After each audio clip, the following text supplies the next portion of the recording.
The other day, I did a video where I discussed or brought news to you that the United States has struck Somalia at least 43 times in 2025 alone. And I thought it would be interesting if or rather very enlightening for us all, if I gave a sort of a background on Somalia and why Somalia seems to always be in a state of perpetual war or bombardment from foreign or external forces. In order to understand what's happening in Somalia, one has to go back in time. About 50 years ago or so, Somalia experimented with socialism. General Mohammed Siad Barre became the leader who brought socialism to Somalia. He was inspired by the socialists in the Soviet Union, which is today's Russia. And Siad Barre implemented and adopted socialism as the political ideology and governance model or leadership model for Somalia as a nation. And during that time, a lot of progress was made in relation to human rights, in relation to education. A large section of Somalia was educated and programs were put in place that improved the lives of Somali people. But Siad Barre didn't come without his own controversies. You see, Siad Barre, although he's Somali by ethnicity, he was born in the Ogaden region of Ethiopia.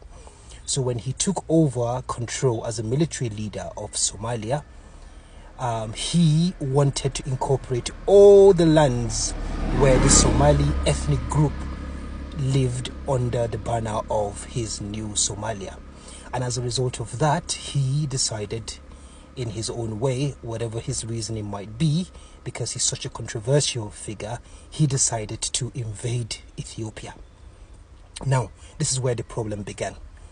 Ethiopia at the time also had a government that was experimenting with Marxism, which is basically socialism.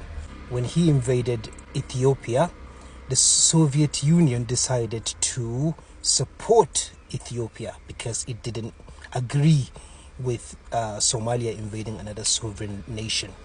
Feeling betrayed, Mohammed Siad Barre decided to pivot towards the United States. And this was his big mistake. So, Siad Barre's pivot towards the United States made a lot of people in the international community, especially those who adhere to the political belief which is socialism, to think that Siad Barre only chose socialism for his own selfish reasons. He was leveraging the two powers in the world at the time, which was the West and the East, in other words, which was the United States and the Soviet Union. And he made a gamble and decided to choose the Soviet Union because he wanted to have access to their funds and their weapons in order to secure his rule as the president of Somalia. So, feeling betrayed because the Soviet Union didn't support him in his war and invasion of the Ogaden region of Ethiopia, which is a Somali-speaking part of Ethiopia, he decided to move and pivot towards the United States. The United States welcomed him with open arms because we all know how the United States operate.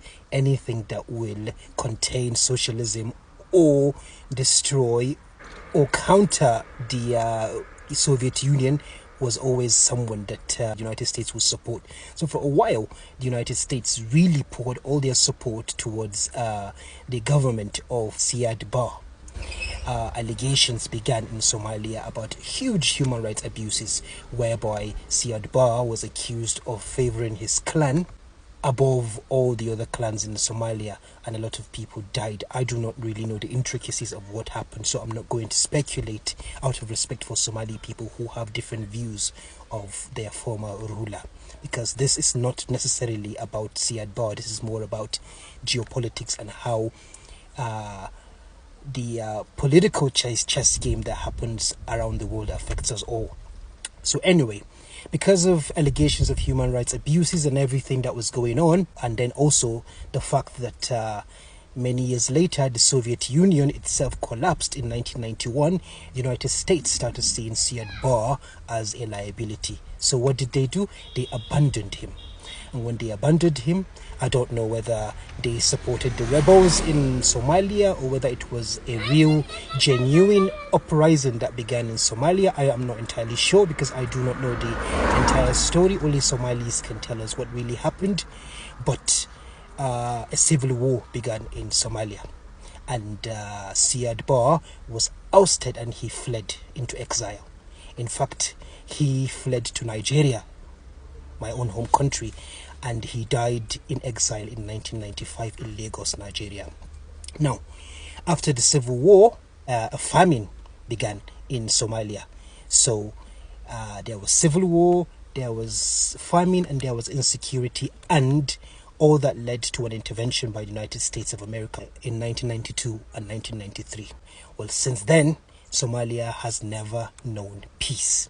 So the lesson here is that when you find yourself in the middle of two world powers, as we are finding ourselves today in the middle of a tug of war between China and the United States of America, when a country chooses its bedfellow, it must choose it because it really believes in the integrity and the progress that this new bedfellow is bringing, or else you will find yourself in the situation of Siad Barre and Somalia, where their leader was yo-yoing between America and the Soviet Union.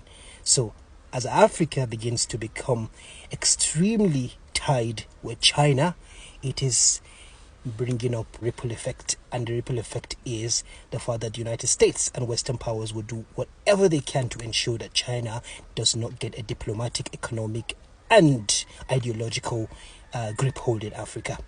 So what should we do as we move forward into the future, as we continue our relationship with these global superpowers, that is China and the United States of America? African countries should always put their national interest first and also choose a partner that would ensure that their national interests are realized. To conclude, I would like to say this. A lot of us here in Africa always accuse the United States and China of pursuing their own interests in Africa. But the thing is, whose interests are they supposed to pursue? Are they supposed to pursue African interests? They are supposed to pursue their own interests. Now, the lesson that we need to learn from these people is that we need to pursue our own interests as well. Our own interests come first. And if the interests of China happens to align with our interests, for instance, then we pivot. I think we should stop, especially with regards to China these days, we should stop accusing China of pursuing its own interests. Whose interests is China supposed to pursue? African interests? Come on. You know better than this. You weren't born yesterday. Grow up. And then there is a school of thought in Africa that believe that aligning and pivoting towards China is the only way to ensure that the American hold, or should I say the Western hold on the African continent, comes to an end. So if you are one of those who ascribe to that school of thought that China is the only way to get rid of Western interests or Western influence in Africa, then clearly you know who to support. It's not rocket science. There's a global hegemon, and that global hegemon is the United States of America, and there is only one nation that has risen to such great heights that allows it the opportunity to kick the United States off its high horse. The choice is yours.